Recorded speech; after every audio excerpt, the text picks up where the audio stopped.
Dear friends, Nursing Academy presents Nursing NCLEX Concepts, Fact and Bullets, Module 10, Fundamental of Nursing। दोस्तों, video को like कीजिए, share कीजिए and subscribe कीजिए तथा YouTube channel पे जाके नर्सिंग एकेडमी सर्च करके हमारे पुराने वीडियो देख सकते हैं। ये वीडियो बहुत इंटरेस्टिंग है, वीडियो को पूरा देखिए, क्या पता लास्ट का पॉइंट ही आपके लिए एग्जाम में आने वाला हो। दोस्तों, सुबह उठते ये सोचना है मैं मेहनत कर सकता हूं बट हार नहीं मान सकता, मैं मेहनत कर सकता हूं बट हार नहीं मान सकता। Let's now start. When providing hair and scalp care the nurse should begin combing at the end of hair and work toward the head. क्या है, हेयर और स्कैल्प केयर करना है तो एंड ऑफ हेयर सबसे पहले कम्बिंग या कंघी एंड ऑफ हेयर करनी है, उसके बाद हेड की तरफ, जैसे जनरली फीमेल्स करती हैं। Next, the frequency of patient hair care depend on the length and texture of hair, the duration of hospitalisation and patient's condition.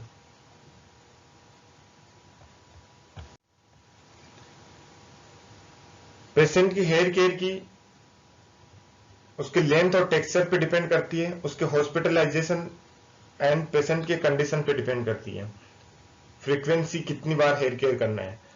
Next one, proper function of hearing aids require, hearing aids को proper function करने के लिए careful handling during insertion and removal, हटाने और लगाने के दौरान carefully handle करना है।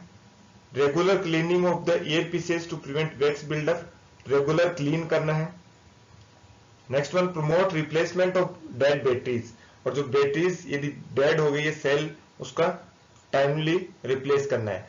हेयरिंग एड्स की प्रॉपर मेंटेनेंस के लिए क्या काम करने, 3 काम करने, केयरफुल हैंडलिंग करनी है, हटाने और लगाने के दौरान रेगुलर क्लीनिंग करना होता है, और डेड बैटरीज का proper replacement. Next one, the hearing aid that's marked with the blue dot is for the left ear, the one with A red dot is the right year. ध्यान देना, इसको याद रखने के लिए कंसेप्ट बता रहा हूं। R is start from R, जो राइट ईयर में कौन सा लगेगा, रेड, राइट ईयर में रेड वाला लगेगा। क्वेश्चन में दे रखा हो कि राइट ईयर के लिए कौन सा डॉट काम में लेते हैं, जिसपे रेड डॉट है, ब्लू वाला अपने आप क्लियर हो जाएगा। Right ear is R for R, याद रख सकते हैं। Blue dot hearing aids is for left ear. The hearing aid should not be exposed to heat and humidity and should not be immersed in water. Water के अंदर emerge नहीं करना है या नहीं होनी चाहिए, और हीट और ह्यूमिडिटी से उसको बचाना है, जो हेयरिंग एड्स होते हैं। Next one, the nurse should instruct the patient to avoid using their spray while wearing a hair aid. जो हेयर स्प्रे है, जब हेयरिंग एड्स यूज कर रहे हैं तो जो हेयर स्प्रे है उसको अवॉइड करना, उसका यूज हेयरिंग एड्स पे नहीं होना चाहिए। Next one, 5 branches of pharmacology are, pharmacology की 5 ब्रांचेज होती हैं। First pharmacokinetics, second pharmacodynamics, third pharmacotherapeutics, fourth toxicology and last one is pharmacognosy. Pharmacokinetics, kinetic का मतलब होता है गति या मूवमेंट। जो ड्रग्स हम यूज कर रहे हैं, कैसे टर्म्स को कैसे डिफाइन करना है, जो ड्रग्स यूज कर रहे हैं बॉडी के अंदर कैसे मूवमेंट करती है, दिस वन इज, उसका स्टडी हम जिस ब्रांच में करेंगे that is pharmacokinetics. Pharmacodynamics, pharmacodynamics का मतलब है ड्रग्स का इफेक्ट क्या है और उसका मैकेनिज्म ऑफ एक्शन। फार्माकोडायनेमिक्स में mechanism of action and effect of drugs का स्टडी करते हैं। फार्माकोथेरेपेटिक्स, थेरेपेटिक का मतलब ट्रीटमेंट के लिए, जो ड्रग्स कर रहे हैं उसका थेरेपेटिक यूज एंड ड्रग्स का क्या इफेक्ट आ रहा है, वो थेरेपेटिक यूज का मतलब ट्रीटमेंट, उसके अंदर बेनिफिशियल और एडवर्स इफेक्ट कौन कौन से होंगे। नेक्स्ट फोर्थ टॉक्सिकोलॉजी, टॉक्सिक का मतलब होता है नुकसान पहुंचाने वाला, जो ड्रग्स हम ले रहे हैं उसका पॉइजनियस इफेक्ट क्या है, या उसका साइड पॉइजनियस इफेक्ट की जो स्टडी करेंगे, या study of poisons is come under the toxicology. Pharmacognosy means वो ब्रांच जिसके अंदर हम मेडिकल ड्रग्स जो प्लांट या नेचुरल सोर्सेज से प्राप्त होते हैं, प्लांट या नेचुरल सोर्सेज जैसे मोर्फिन है, कोडेन है, ये जो प्लांट से प्राप्त होने के बाद जो हम मेडिकल ड्रग्स का यूज कर रहे हैं, that come under the pharmacognosy. Next one, the nurse should remove heel protector every 8 hour to inspect the foot of sign of skin breakdown. जो हील प्रोटेक्टर यूज कर रहा है पेशेंट, उसको हर 8 घंटे से रिमूव करना है कि स्किन ब्रेकडाउन को ऑब्जर्वेशन करना है। Heat is applied to promote vasodilation which reduce pain caused by inflammation. Important point है, ध्यान देना, इंपॉर्टेंट पॉइंट है। हीट एप्लीकेशन का यूज वेसोडाइलेशन के लिए किया जाता है, जो कि क्या करेगी, पेन को कम करेगी, और जो पेन इन्फ्लामेशन के कारण हो रहा है। Next one, the sutured surgical incision is example of healing by first intention. First intention का मतलब है कि हीलिंग डायरेक्टली विदाउट ग्रेन्युलेशन हो रही है, that is come known as first intentional healing. Healing directly without granulation is known as first intention healing. Example क्या है इसका, sutured surgical incision. sutured surgical incision की जो हीलिंग हो रही है वो फर्स्ट इंटेंशन हीलिंग के अंडर में आएगी। फर्स्ट इंटेंशन हीलिंग क्या होती है, healing directly without granulation. Next one, healing by secondary intention. Secondary intention healing is healing by granulation. क्या है सेकेंडरी इंटेंशन हीलिंग को, जो ग्रेन्युलेशन टिश्यू की ग्रोथ के द्वारा, is closure of wound when granulation tissue fill. ये wound close होता है जब टिश्यू ग्रेन्युलेशन ग्रोथ करके fill the defect and allow recapillarization, reepithelialization. Defect part को फिल करते हैं और एपिथीलीकरण होता है, मतलब एपिथीलियम टिश्यू का निर्माण होता जाता है, beginning at the wound edge and continuing to the centre. कैसे होगा, वुंड के एज से शुरू होता है और लास्ट में हीलिंग कहां पे होगी, सेंटर में, until the entire wound is covered. Wound की हीलिंग सेंटर से होती है, लास्ट में एज से होती है, लास्ट में सेंटर पे एपिथेलाइजेशन के द्वारा। यदि ग्रेन्युलेशन के द्वारा टिश्यू की हीलिंग होती है, that is known as secondary intention healing. Next one, keloid formation is an abnormality in healing that's characterized by overgrowth of scar tissue at wound site. keloid formation, यदि wound की site के ऊपर scar tissue का मतलब होता है मर्ग tissue या dead tissue, scar tissue is dead tissue, यदि उसकी एबनॉर्मल ग्रोथ हो जाए, this one is the keloid formation, this is known as keloid formation. keloid formation का मतलब है कि वुंड पे जो हीलिंग हो रही है उसमें स्कार टिश्यू, डेड टिश्यू का फॉर्मेशन हो गया, this one is the keloid formation. कई वुंड में हम देखते हैं कि ऊपर उभरा हुआ पार्ट रह जाता है, वो किसके कारण है, keloid फॉर्मेशन के कारण। Next one, the nurse should administer procaine penicillin by deep IM injection. Penicillin J track method से देते हैं in upper outer portion of the buttocks in adult. Adult के अंदर कौन सी upper outer portion of buttocks में, child के अंदर मिड लेटरल थाई पे। बच्चे के अंदर साइड क्या है, मिड लेटरल थाइड, चाइल्ड में मिड लेटरल थाइड पे, अडल्ट पे बटक के आउटर पोर्शन में। पेनिसिलिन का injection jet track method deep IM injection से दिया जाता है। दस nurse should massage the injection site. Nurse को मसाज नहीं करनी होती इंजेक्शन साइट पे IM इंजेक्शन देने के बाद पेनिसिलिन का। Next one, ascending colostomy drain fluid faeces, descending colostomy drain solid faecal matter. कुछ भी नहीं है, कंसेप्ट याद रखने के लिए, ये हमारा बॉडी के अंदर क्या है, कोलन्स है, असेंडिंग कोलन, ट्रांसवर्स कोलन और डिसेंडिंग कोलन। असेंडिंग कोलन यहाँ पे जैसे ही स्मॉल इंटेस्टाइन से आता है तो लिक्विड मैटर में होता है, उसके बाद इसका एब्जॉर्प्शन बढ़ते जाता है, सॉलिड मैटर में हो जाता है। जो लिक्विड है उससे फीसेस निकलेगा, वो क्या होगा, कॉमन सेंस से फ्लूइड फीसेस होगा। जो सॉलिड पार्ट है वहां से फीसेस निकलेगा या जो वेस्ट मटेरियल निकलेगा वो कैसे होगा, सॉलिड फीकल मैटर, क्योंकि उसमें वाटर का एब्जॉर्प्शन हो जाता है। Next one, a folded towel scrotal bridge can provide scrotal support for the patient with scrotal edema caused by vasectomy, epididymitis and orchitis. और ओर्काइटिस एपिडेड का मतलब है, orchitis means inflammation of testis, epididymis epididymitis epididymis का inflammation, vasectomy is known as, vasectomy होता है mail sterilisation, जिसके अंदर mail की वासा डिफरेंशिया को कट कर दिया जाता है और सील किया जाता है, जिससे स्पर्म का जो यूरिथ्रा होता है उसके अंदर इंटर करने से रोका जा सके, ताकि फर्टिलाइजेशन को हम प्रिवेंट कर सकें। सेक्सुअल इंटरकोर्सन के दौरान स्पर्म फीमेल के अंदर इंसर्ट नहीं हो। स्क्रोटल ब्रीज को सपोर्ट करने के लिए फोल्डेड टॉवल का यूज किया जाता है, ताकि हम स्क्रोटल एडिमा को रोक सकें। किन किन कंडीशन के अंदर? वेसेक्टोमी, एपिडिडाइमाइटिस एंड ओर्चाइटिस या ओर्काइटिस भी बोलते हैं। When giving an injection to a patient who has a bleeding disorder, the nurse should use a small gauge needle and apply pressure to the site for 5 minutes after the injection. यदि कोई patient है जिसको bleeding disorder present है, उसको injection देना है तो small goes needle की यूज करेंगे और उस यूज करने के बाद 5 मिनट तक प्रेशराइज करके दबा के रखना है, क्योंकि उसमें ब्लीडिंग होने के चांसेस बढ़ जाते हैं। Next one, platelets are the smallest and most fragile formed element of the blood and are essential for coagulation. Blood के अंदर WBC, RBC एंड प्लेटलेट्स है। प्लेटलेट्स तीनों में से सबसे छोटा क्या होता है?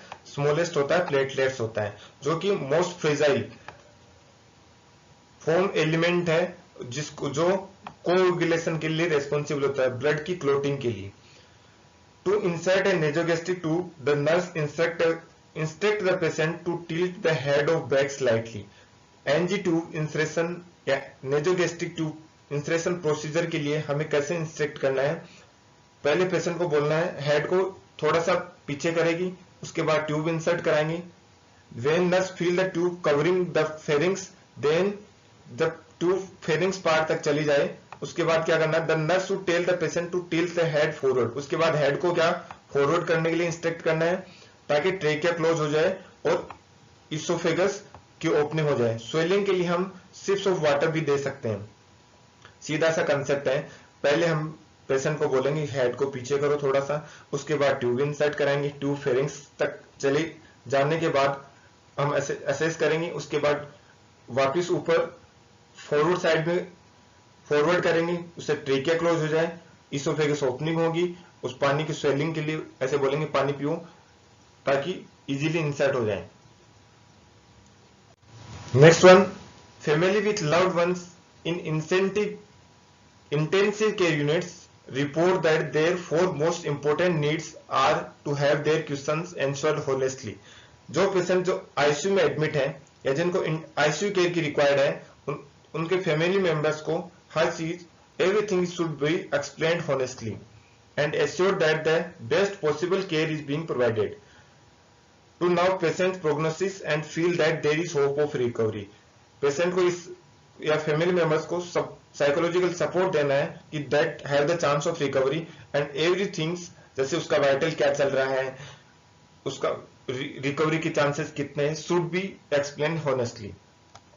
Next, double bind communication occur when the verbal message contradict the non-verbal message and the receiver is unsure of which message to respond to. Double blind communication. Double blind communication में क्या होता है कि किसी ने हेल्थ केयर प्रोवाइडर ने instructor दिया कि एक तो वर्बल मैसेज दिया, दूसरा नॉन वर्बल मैसेज दिया। यदि दोनों में डिफरेंस है, दोनों में क्या है डिफरेंस है, तो this is called as double blind communication. For example, health care provider ने बोला कि आपको मॉर्फिन 3 mg देना है और नोट्स में उसने 4 mg लिख दिया या नोट कर दिया कि 4 mg एडमिनिस्टर करो। This one is come under the double blind communication. A non-judgmental attitude displayed by a nurse show that she neither approve nor disapprove of the patient. Non-judgmental attitude उसे बोलते हैं कि nurse ने न तो उस बात को अप्रूव किया है और नॉट डिसअप्रूव किया है। जैसे कि मुझे खाना खाना है, तो दे नॉट क्लियरली रिप्लाई कि you can take and not take. This is called as non judgemental attitude. Non judgemental attitude का मतलब है कि निश्चित जजमेंट पे नहीं पहुंचा, या उसका डिसीजन एक निर्धारित नहीं हुआ कि मुझे खाना खाना है या खाने के बाद टेबलेट लेनी है, खाने से पहले टेबलेट नहीं लेनी। This is non judgemental attitude. Target symptoms are those that the patient finds most distracting. Target symptom वो सिम्टम होते हैं जो कि ज्यादा पेनफुल या डिस्ट्रैक्ट करते हैं पेशेंट को, दैट इज टारगेट सिम्टम। जैसे एमआई की कंडीशन के अंदर या हार्ट अटैक की कंडीशन के अंदर pain is the target symptom that is distract the patient. Next one, a patient should be advised to take aspirin on empty stomach. Important point है, aspirin कैसे administer करना है? खाली पेट। काफी बार एग्जाम्स में पूछा हुआ है। Aspirin should be taken empty stomach with a full glass of water and should avoid acidic food. उसके साथ क्या नहीं लेना? एसिडिक फूड नहीं लेना, such as coffee, citrus fruit and cola, cocoa cola. Coffee, citrus fruit and cocoa cola. Next one, for every patient problem there is a nursing diagnosis. हर patient की एक प्रॉब्लम के लिए नर्सिंग डायग्नोसिस होता है। For every nursing diagnosis के लिए every nursing गोल के लिए एवरी इंटरवेंशन बनाना पड़ता है, ताकि हम जो इवेल्युएशन या जो गोल है हम प्राप्त कर सकें। फॉर एग्जांपल, जैसे किसी को पेन है और किसी का बीपी लो है, तो हम पेन और बीपी के लिए डिफरेंट नर्सिंग डायग्नोसिस बनाएंगे, डिफरेंट नर्सिंग गोल और डिफरेंट उसके लिए इंटरवेंशन होगा। पेन के लिए हम पेन किलर देंगे, बीपी के लिए लो है तो हम जैसे बीपी बढ़ाने वाली मेडिसिन जैसे नोरेडिलिन एडमिनिस्टर करेंगे। The key to answering examination question correctly are identify the problem presented, formulating a goal for the problem, and selecting the intervention from the choices provided that will enable the patient to reach the goal. Examination question को answer करना है तो सबसे पहले हम क्या process follow करेंगे? Identify करेंगे, उसके बाद आइडेंटिफाई किसका? प्रॉब्लम का। उसके बाद एक गोल फॉर्मुलेट करेंगे और गोल फॉर्मुलेट करने के बाद उसका इंटरवेंशन सेलेक्ट करेंगे। प्रॉब्लम आइडेंटिफाई करना है, गोल फॉर्मुलेट करना है, उसके बाद उसका इंटरवेंशन सिलेक्ट करके एडमिनिस्टर करना है। जैसे प्रॉब्लम क्या है? पेन है। पेन के लिए हमने क्या गोल डिसाइड किया? पेन को कम करना है। पेन को कम करने के लिए जो हमने medication the pain killer, that is intervention. Next one, fidelity, important term है। फिडिलिटी का मतलब है लॉयलिटी, विश्वास। फिडिलिटी इज लॉयलिटी, विश्वास। Is can be shown as a commitment to the profession of nursing and to the patient. Fidelity का मतलब है commitment, भरोसा कि ये नर्सिंग केयर, इस लेवल की care, standard of care provide करना नर्सिंग प्रोफेशन एंड पेशेंट के लिए, दैट इज फिडेलिटी। फिडेलिटी का मतलब है लॉयलिटी, भरोसा या commitment. Next one, administrating an IM injection against the patient will or without legal authority is battery. Battery क्या है? यदि किसी पेशेंट को हम IM इंजेक्शन दे रहे हैं बिना किसी पेशेंट की इच्छा के या बिना लीगल अथॉरिटी के, that is common battery. Next one, an example of third party pair is the insurance company. Third party insurance company third party pair है। The formula of calculating the drop per minute for IV infusion is following. IV infusion के लिए हमें drop calculate करना है, तो उसके लिए formula क्या होता है? Volume to be infused multiply drop factor divided by time in minute. क्या है? वॉल्यूम लेना है, ड्रॉप फैक्टर लेना है। ड्रॉप फैक्टर किसका? IV सेट का होता है, जो अडल्ट और पीडियाट्रिक के लिए डिफरेंट होता है। उसको जो टाइम दिया हुआ उसको मिनट में बना के डिवाइड करना है, जो फिर हमें रिजल्ट मिलेगा वो ड्रॉप पर मिनट होगा। नेक्स्ट है, on call medication should be given with in 5 minute of call. Call medication हमें 5 मिनट के अंदर अंदर, यदि किसी ने कहा कि इसका नोरेड कॉल ऑन कॉल पे कि नोरेड स्टार्ट करो, तो we should be administered within 5 minute. Next, usually the best method to determine patient cultural spiritual need is to ask him. किसी भी पेशेंट का कल्चरल या स्पिरिचुअल नीड जानना है हमें, तो हम क्या करेंगे, पेशेंट से पूछना सबसे बेस्ट मेथड है।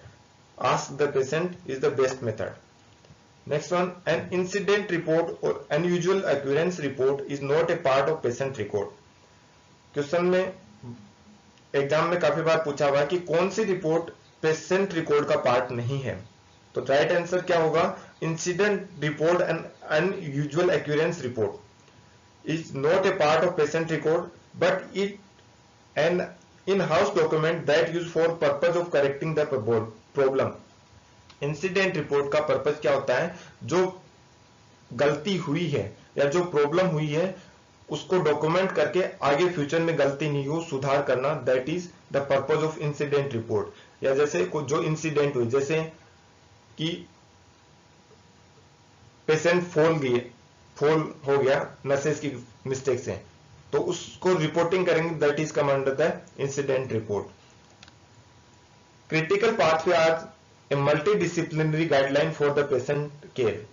क्रिटिकल पाथवे पेशेंट की केयर के लिए मल्टी डिसिप्लिनरी गाइडलाइन, मतलब more guideline to one, that is critical pathway. Next one, when prioritizing nursing diagnosis the following hierarchy should be used। Important point है, बहुत important, ध्यान देना है। जब भी हम नर्सिंग डायग्नोसिस या जो प्रायोरिटी बेस्ड क्वेश्चन होते हैं उनको सॉल्यूशन करने के लिए कैसे प्रायोरिटी सेट करते हैं, उसमें हमें 4 ऑप्शन में से बस इसी के आधार पर ऑप्शन ढूंढना होगा। फर्स्ट है एयरवे, सेकेंड है ब्रीथिंग, थर्ड है सर्कुलेशन। कैसे याद रखोगे, A B C, A B and C. A for airway, B for breathing and C for circulation। एक पॉइंट बता देता हूं, CPR की कंडीशन में ऐसा नहीं होता है। CPR की कंडीशन में हम प्रायोरिटी देंगे CAB। Next one, two nursing diagnosis that have the highest priority that the nurse can assign are. हम जब ऑप्शन में देखते हैं कि नर्सिंग डायग्नोसिस, तो सबसे हाईएस्ट प्रायोरिटी कौन से, एयरवे वाले को मिलेगी। In effective airway clearance, next in effective breathing pattern. A subjective sign that a sitz bath has been effective in a patient expression of decreased pain or discomfort। Pain और discomfort के लिए हम sitz bath दे रहे हैं, तो this one is the subjective sign, you improve हो रहा है या पेन डिस्कम्फर्ट डिक्रीज हो रहा है, this one is the subjective sign, मतलब पेशेंट एक्सप्रेस कर रहा है या सब्जेक्ट से related. For the nursing diagnosis deficient diversional activity to be valid, deficient diversional activity to be valid, the patient must state that he is bored, that is has nothing to do or worse to that effect। मतलब nursing diagnosis बनाना है कि एक patient बोल रहा है कि मैं board हो रहा हूं, उसका नर्सिंग डायग्नोसिस क्या बनेगा, नथिंग टू डू। क्लियर है, ये नर्सिंग डायग्नोसिस का अलग से वीडियो मिलेगा आपको, यदि आप हमारे साथ जुड़ते हैं, सब्सक्राइब करते हैं, तो उसके अंदर मैं आपको सिखाऊंगा कि कैसे नर्सिंग डायग्नोसिस बनाना है। रखना नहीं है, बाकी कोचिंग्स बहुत सारे कॉलेजेस नर्सिंग डायग्नोसिस बनाना सिखाते नहीं है कि 5 डायग्नोसिस से रट लो आपका एग्जाम में काम चल जाएगा, ऐसा नहीं है। आप जुड़िए हमारे साथ, मैं आपको बनाना सिखाऊंगा। Next one, thank you for watching. मेरे प्यारे साथियों, सब्सक्राइब कीजिए, बेल आइकन फॉर ऑल पे सेलेक्ट कीजिए ताकि नेक्स्ट वीडियो जो का नोटिफिकेशन आपको मिल सके। वीडियो के बोलूंगा सर, कल को आसान बनाने के लिए आज कड़ी मेहनत करनी